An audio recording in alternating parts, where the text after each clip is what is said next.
Lísàbí bàbá Ẹ̀gbá, Lísàbí bàbá Ẹ̀gbá. Ẹ tún káàbọ̀ sí Àlàó AKTV.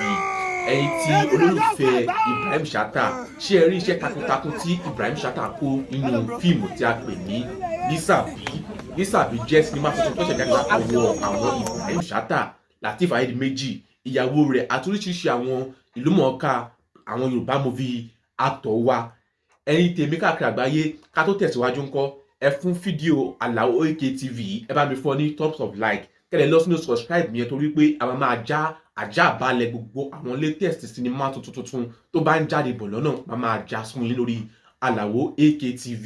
So ká tó wá tẹ̀síwájú ńkọ́, ẹ jẹ́ ká máa sọ̀rọ̀ nípa nǹkan tó yẹ ká máa retí nínú sinimá Lísàbí part 2 yìí. Kí ni nǹkan tá à ń retí? Tẹ́ bá rí pé níparí movie yẹn, ẹ ti rí pé èyí tó jẹ́ ẹyẹ ó ń gbé idà, ó ń gbé bọ̀ láti wá gún ara àwọn ọmọ ẹgbẹ́ Ibrahim Chatta nù sinimá yìí.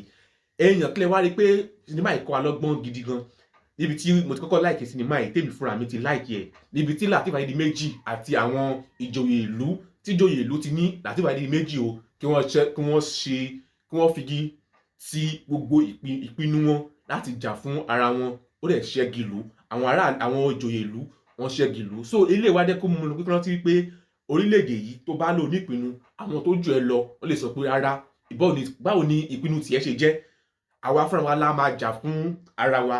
So fún díẹ̀ yìí, ẹ jẹ́ ká máa retí part 2 Lísàbí bàbá Ẹ̀gbá.